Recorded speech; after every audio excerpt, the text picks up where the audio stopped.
listening to the IELTS podcast. Learn from tutors and ex-examiners who are masters of IELTS preparation. Your host, Ben Worthington. How to talk more in your speaking exam. In your IELTS speaking exam, of course. Now, let's just get straight into it.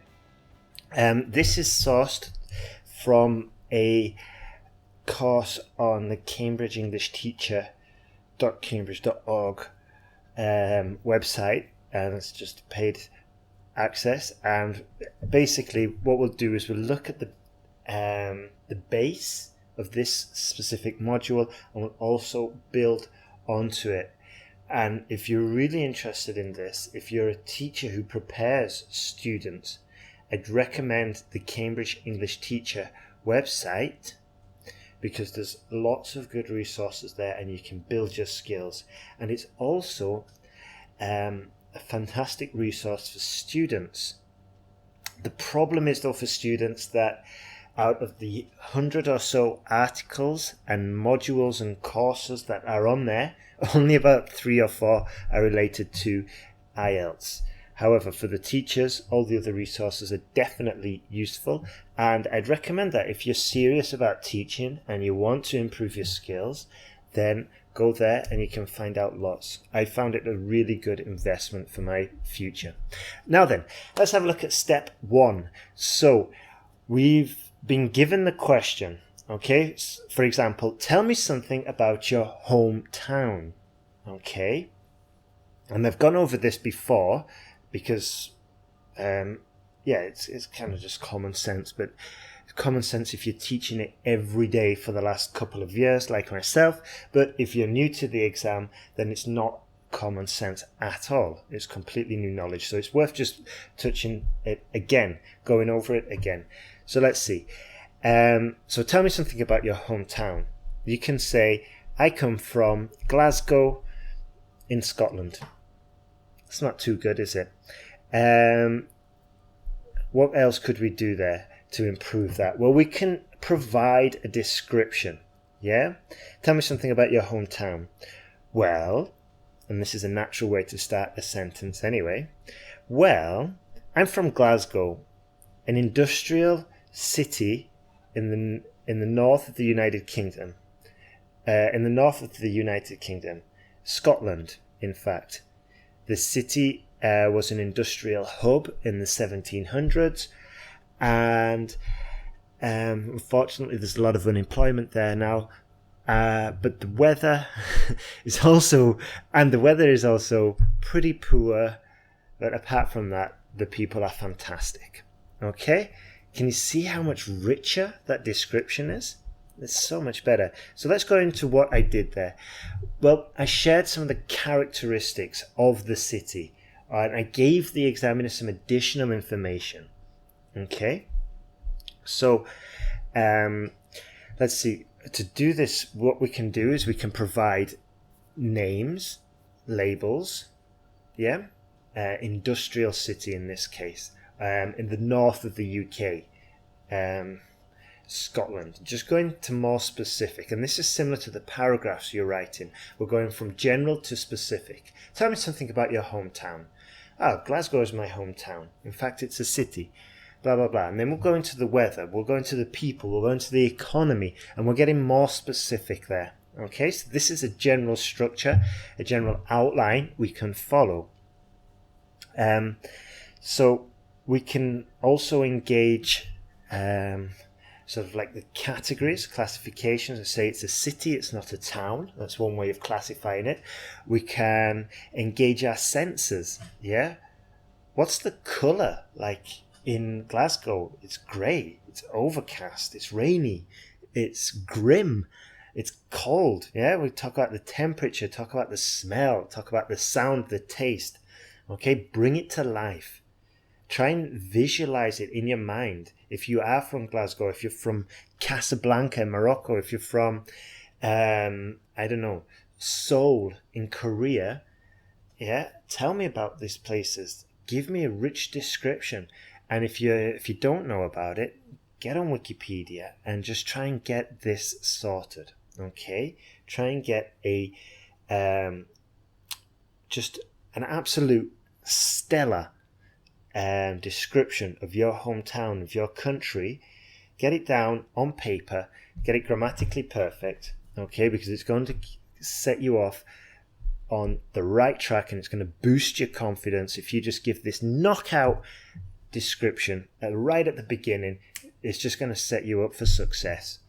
Okay, now let's build on this even more. How can we expand on this answer even more? So let's go back to the beginning. Tell me something about your hometown. Well, I'm from Glasgow. It's an old city in Scotland, and it's a city with a lot of character. The people are serious. They've got a good sense of moral highness or whatever, blah, blah, blah. What I'm trying to do there is introduce some sentiments or some feelings, okay? And this is going to help us expand on our answer, okay? What else can we say? So we said it's a very serious, earnest city, very much like the people of Scotland. And as you probably know, the people in Scotland have a general reputation for being very intelligent people. Yeah, and I'm just putting my feelings in there. I'm showing a bit of pride. There's nothing wrong with that. And we're just expanding and making it interesting. And we're also showing the examiner our wonderful vocabulary. Okay, so what have we done so far? Well, we've started with well, because that's sounds very natural. Okay. We provided some descriptions. We described the basics, and we're going from general to specific. So we provided the basics. Then we did a little bit of a description. Then we introduced some characteristics, some additional information there. Okay, our senses, temperature, smell, sounds, taste, all of this. And then we introduced our feelings. Might be feelings of pride, might be feelings of empathy towards the city, towards our hometown. And then finally, and this is for the superstar students, what you can do here is give an extraordinary feature of the city.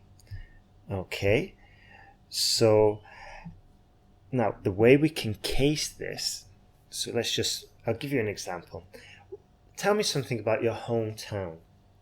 Well, I'm from Glasgow.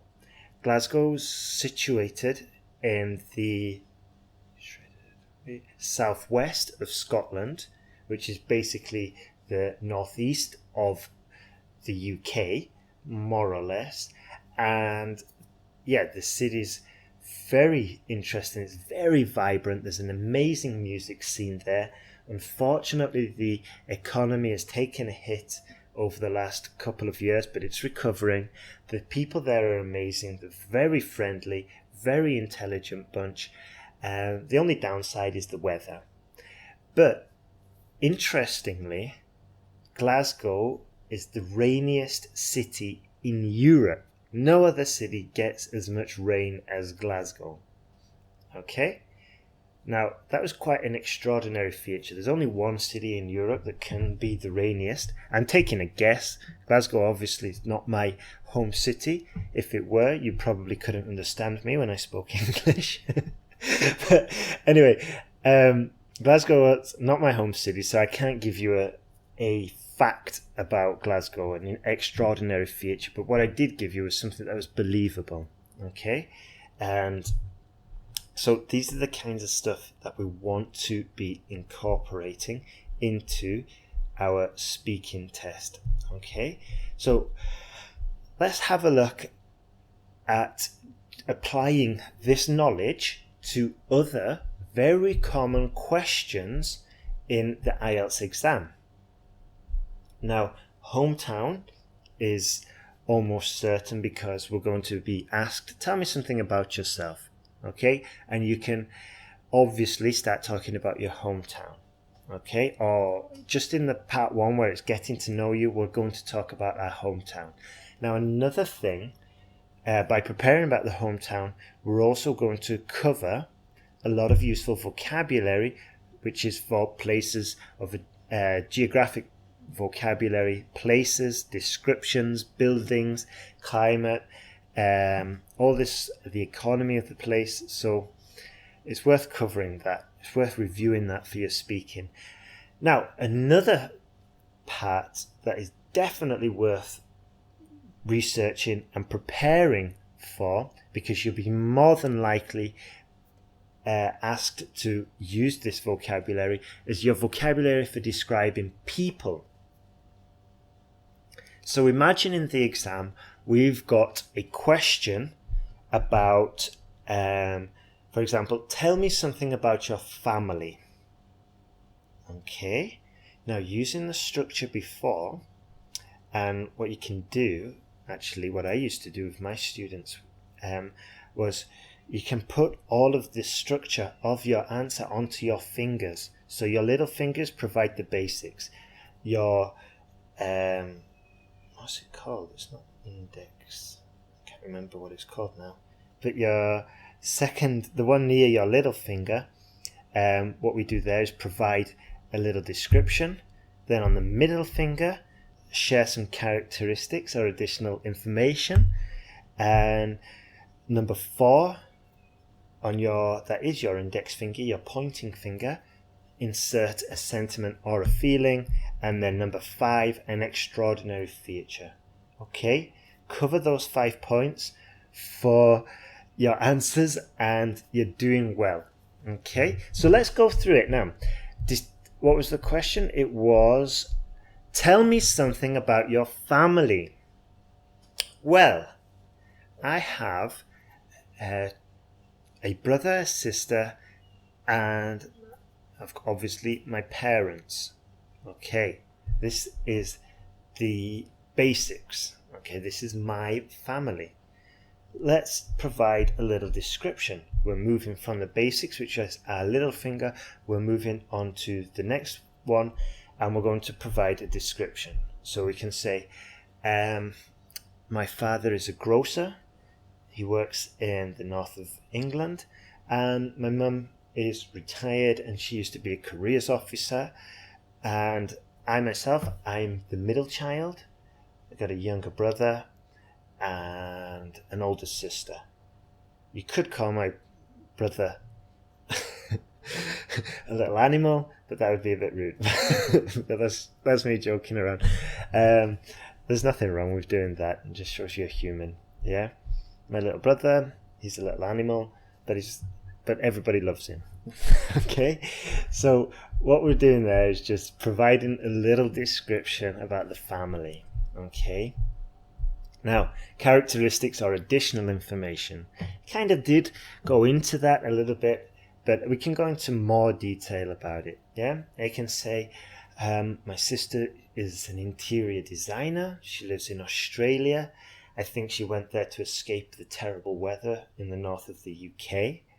And now, what else can we go? A sentiment of feeling. This is exactly where I was going to go with the description about my sister. So I was talking about she escapes from the UK, she escaped from the bad weather. Now I can see, to be honest, I think she absolutely loves it in Australia. She loves the people, the climate, the culture, and also she's having a tremendous amount of success there as well. Okay, so just basically talking about her feelings. All right. Now, just to go back, we're talking about my family, and then, yeah, just to sort of like close off the question, we can just say something like, well, we're going to close the question perhaps with an extraordinary feature. So we could say, well, what's interesting about my family is that out of all of us, out of all my parents, out of my brothers and sisters, all of us are living in different countries. I don't think it's going to continue in the future. Perhaps we'll all be united in in the forthcoming years, but for the moment, we're all living in different countries. So that's a brief description about my family. Yeah? And we're closing the question and we're signaling to the examiner that that's the end of the talk. Okay? So let's just review. Little finger, we're going to give the basic description. Okay, we're going to provide the basics. This is your simple answers. We can't mess up with these. Okay, then we're going to provide a little description. The what, the where, the when. Then we're going to share some characteristics, some additional information. Okay, we're going to use our senses. Temperature, smell, sound, taste. Number 4, a feeling. Are they proud? Are they happy? Are they depressed? Do they love it? Do they hate it? Let's bring the description to life. Okay?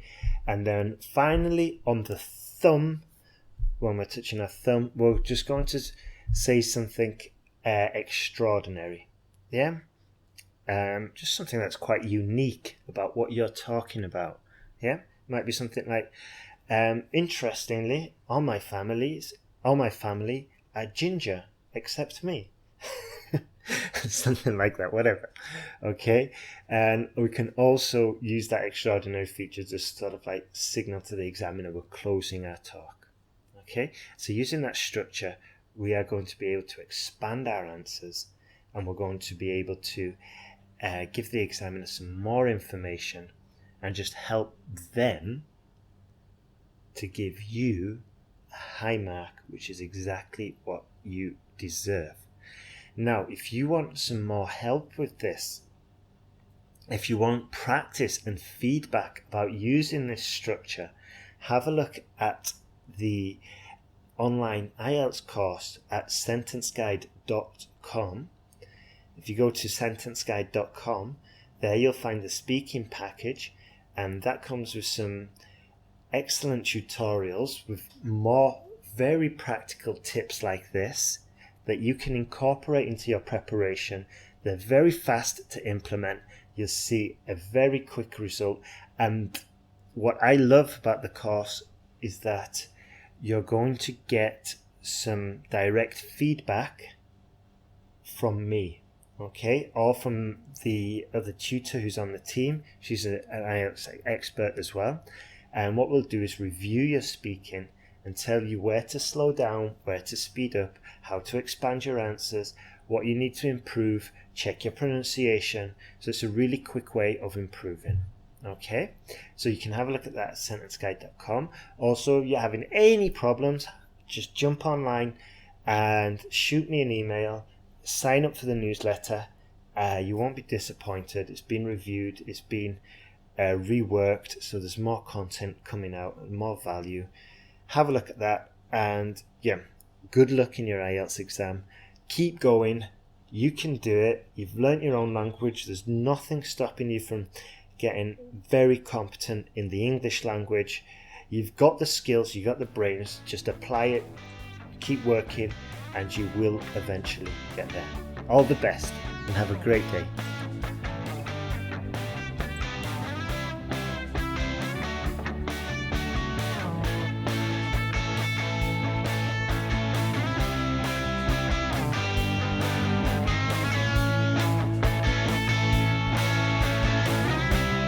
Thanks for listening to IELTSPodcast.com.